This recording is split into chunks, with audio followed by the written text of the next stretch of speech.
Salut, c'est Vicky, j'espère que tu vas bien. Alors, comme je l'ai annoncé dans la vidéo précédente, dans cette vidéo, je parlerai du coût de la vie à Montréal. Je me permets de faire cette vidéo aujourd'hui parce que j'ai récemment fait un tour là-bas. J'ai passé un très bon séjour d'ailleurs. Et j'ai donc des arguments, j'ai des informations désormais pour pouvoir me prononcer sur le sujet.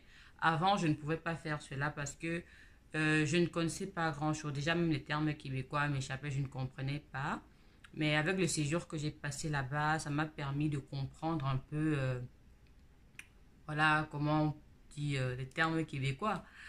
Euh, Montréal, dans son ensemble, c'est une très belle ville. C'est très, très calme. Le rythme de vie là-bas est bien plus lent qu'à Toronto. Il y a un environnement très convivial. Euh, Là-bas, les personnes vivent encore un peu comme en Afrique où on va se visiter, on va passer du bon temps. Il n'y a pas de course, quoi. C'est vraiment, vraiment doux. Il n'y a pas deux, trois boulots comme de ce côté à Toronto. Les gens ne courent pas à gauche, à droite. C'est vraiment nos stress, quoi. Et maintenant, pour parler du, en termes de coût, beaucoup de gens disent que c'est plus moins cher que Toronto. Est-ce que c'est le cas? C'est ce que je vais voir. Je vais vous expliquer à la suite de la vidéo.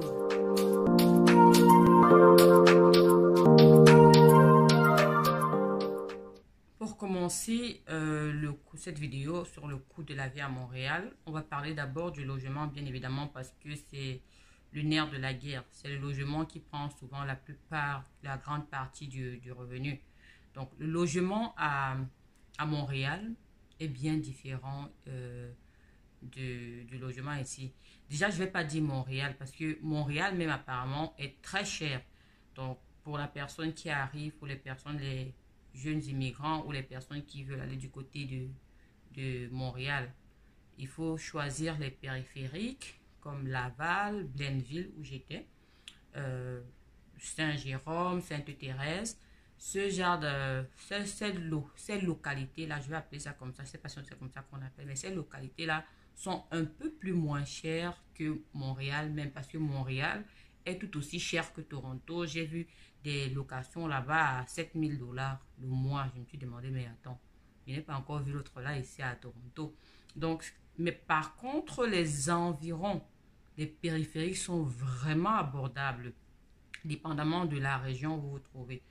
Blainville est un peu une région assez huppée, donc ce sera un peu plus cher. Vous aurez des loyers là-bas, des 3,5 comme ils appellent, à peut-être 600, 750 $. 3,5, c'est-à-dire un studio, une chambre. Il faut vous habituer si vous allez là-bas. 3,5, un studio, une chambre. Et si on dit 4,5, ça veut dire deux chambres. Donc souvenez-vous toujours que 3,5, c'est un studio, une chambre. Et si on dit 5,5, c'est voilà, un appartement avec trois chambres. Au fur et à mesure, on ajoute un nombre, ça fait une chambre en plus. Et le demi rappelle la douche, une douche. Il peut avoir donc deux douches, dépendamment de ce que vous allez trouver. Donc, Saint-Jérôme, un peu plus abordable. Là-bas, vous allez voir par exemple des 5,5 à 1 200 $, ce que vous ne trouverez jamais de ce côté de Toronto. Et Sainte-Thérèse, vous allez voir des 4,5 à peut-être 800 000 $. Tout dépend. Mais les prix sont, si on va comparer à Toronto, très, très abordables. Donc ça, c'était général pour grossièrement pour la location. Maintenant, si vous voulez plutôt acheter une maison, ça fera l'objet d'une autre vidéo pour ne pas faire une longue vidéo. Pour les charges de la maison, l'eau au Québec est gratuite. Apparemment, ils ont beaucoup d'eau là-bas. Ils ont beaucoup de lacs. Donc, l'eau là-bas est gratuite. Vous pouvez prendre des bains à longueur de journée. Au moyen prendre de longs bains. Vous pouvez prendre des bains pendant une heure. C'est gratuit de toute façon. Par contre, l'électricité, j'ai trouvé un peu plus cher quand j'ai posé la question de savoir c'était quoi un peu les factures. En hiver, ils ont des factures plus élevées que les nôtres. Pourquoi? Parce que le froid là-bas est aussi plus rude que du côté de Toronto. Donc, l'électricité là-bas sera un peu plus chère. Du coup, je me suis rendu compte que ça se compense un peu avec l'eau du côté de Toronto, quoi. Donc, ça, c'était pour l'eau et l'électricité. Internet, c'est carrément les mêmes prix, 45 dollars. Tout dépend de votre opérateur, tout dépend de l'endroit où d'où vous habitez. Mais bon, 45 dollars, vous pouvez trouver un abonnement Internet pour la maison. Pour la téléphonie, le prix c'est pareil, c'est 45 dollars, dépendamment de ce que vous voulez. Est-ce que vous voulez un téléphone dans votre comment on appelle ça? Dans votre pack? Si vous n'avez pas de téléphone, ce sera un peu plus moins cher, mais ça dépend de tout chacun. Mais à 45 dollars quand même, vous pourrez déjà avoir quelque chose. Maintenant, en termes de nutrition, c'est les mêmes prix, étant donné que les lignes, les magasins sont les mêmes. Il y a Walmart à Toronto, et Walmart de Toronto ne peut pas faire des prix différents de Walmart de Québec, de Montréal. Pourquoi? Parce que c'est une ligne dont les prix seront approximativement les mêmes. Quoiqu'il peut y avoir des différences de quelques cents, même pas 2 dollars, mais les prix sont les mêmes. Cependant, du côté de Montréal, il y a deux taxes. Donc, lorsque vous allez à l'épicerie, vous avez une taxe de province, donc la taxe de Québec que vous allez payer en plus du prix que vous allez voir affiché. Et vous avez la taxe du fédéral. Donc, ils vont payer deux taxes. Alors que du côté de Toronto, nous, on paye seulement une taxe. Est-ce que ça fait une différence énorme? Je ne sais pas. Je ne l'ai pas ressenti d'une certaine façon, quoi. Donc, je ne sais pas, ça va faire la différence. Mais eux, ils se plaignent que non, ils payent une double taxe.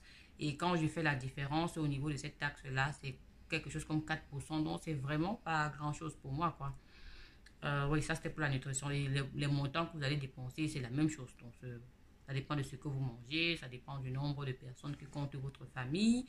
Ça dépend de ce que vous aimez. Donc, moi, je mange par exemple beaucoup africain. Je vais plus dépenser que quelqu'un qui ne mange que par exemple du riz, pâtes et tout. Donc, voilà. Maintenant, le transport. Ça, c'est difficile à dire parce que ça dépend de la localité. Le transport que quelqu'un qui est à Laval va payer sera différent de la personne qui vit à Blainville, sera différent de la personne qui vit à Montréal, etc., etc. Donc, mais les prix, selon ce qu'on m'a dit, du train, métro, etc., ça varie. Tu peux avoir jusqu'à 170 dollars par mois, dépendamment du moyen que tu vas le plus utiliser. Le train, par exemple, partout est toujours plus cher. Donc, si ton déplacement va demander que tu empruntes plus du train, alors ça va coûter plus cher. Donc, mais quand même, je crois que ce sera mieux que de ce côté de Toronto. Cependant aussi, pour les étudiants, apparemment, ce serait bien de rester à Montréal centre même parce que là-bas, c'est un peu plus moins cher. Donc, pour les personnes qui vont étudier, au lieu de rester en localité, ça c'est le conseil que quelqu'un m'a donné là-bas, au lieu d'aller en région, dans les périphériques, c'est mieux de trouver une chambre même chez l'habitant et de louer là-bas et ce sera beaucoup mieux, surtout pour la proximité avec les écoles. Maintenant, où ils font vraiment la différence avec Toronto, c'est au niveau des assurances. Assurance voiture, assurance maison, leurs prix sont justes. On se demande si c'est le même pays. Euh, L'assurance d'une voiture là-bas, c'est peut-être 30 dollars par mois.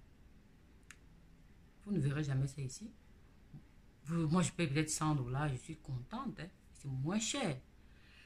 Ici, quand je venais d'arriver, je payais 300 dollars par mois. Alors que quelqu'un qui est au Québec, à Montréal, va payer 30 dollars. Peut-être même pour la même voiture. Ou pour une voiture plus vieille, alors que la mienne est neuve. Donc, vous voyez un peu, normalement, je devrais payer moins cher. Donc, là-bas, les assurances sont vraiment, vraiment très, très bon prix.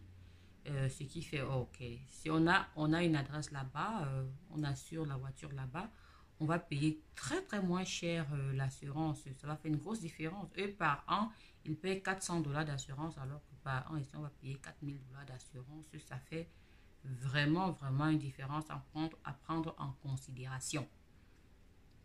Donc ça, c'était grossièrement toutes les charges que vous pouvez avoir en général, hein, qu'importe le lieu où vous vivez, mais du côté du Québec, vous avez un peu une idée des prix. Mais s'il y a une chose que j'ai remarqué et que j'ai compris, c'est que le Québec, c'est bien pour les jeunes familles qui ont des petits-enfants. Parce que la garderie, c'est quelque chose dont tout le monde a besoin. Je n'ai jamais parlé de sujet de garderie, pourtant c'est un sujet très important. Lorsqu'on a des enfants, vous avez deux enfants, il faut les garder. Vous n'avez pas de fille au père, vous n'avez pas de maman ou de parents qui vivent avec vous, vous devez alors aller à la garderie. La garderie, c'est 45 $, 50 $ du côté de Toronto et même du côté du Québec lorsque vous sélectionnez les garderies privées. Mais si vous allez vers les garderies de publiques, c'est 8 $ la journée contre 50 $ ici sans appel. Et on va vous rembourser. Bon, là-bas, quand tu payes 8 $, on ne te rembourse pas. Mais ici, on peut te rembourser une certaine partie, mais pas quand même 30 $. Non, on ne va pas te rembourser jusqu'à 30 $. Quand je dis rembourser, c'est dans les... Lorsque tu vas faire tes taxes, tu vas déclarer que tu as payé un certain montant et on va te rembourser cela. Donc là-bas, lorsque tu arrives et que tu as les enfants pour les nouveaux immigrants qui ont des enfants, ce serait vraiment intéressant. Si vous n'avez pas de grands enfants qui peuvent suivre les petits, ce serait vraiment intéressant de penser Québec. Parce que pour les garderies, vous allez payer 8 $ et puis ce ne sera vraiment pas grand-chose. 8 $ par jour, pas par heure. Vous payez 8 $ par jour, ça fait une grosse différence. Donc même si vous travaillez 11 $ par jour, qui est le salaire minimum, même si vous travaillez 11 $ ou 12 $ de l'heure, vous voyez que ça vous fait une seule heure que vous allez dépenser pour cette charge-là. Donc, c'était tout pour le coût de vie à Montréal. J'espère que vous avez aimé la vidéo. Si vous avez aimé, n'hésitez pas de me laisser un petit pouce bleu. Et si vous n'avez pas aimé, laissez un petit pouce en bas. Et surtout, n'hésitez pas à me dire ce que vous n'avez pas aimé pour que je puisse corriger, bien sûr. C'était Vicky K depuis Toronto. Je vous aime très fort. Et en passant, si vous avez besoin de mes informations personnelles, vous les trouverez dans la description. Donc, en commentaire, je peux manquer des commentaires involontairement parce que je ne reçois pas les notifications. Donc, n'hésitez pas à visiter la description pour savoir où me joindre. Ok, je vous fais plein de bisous. C'était Vicky K depuis Toronto.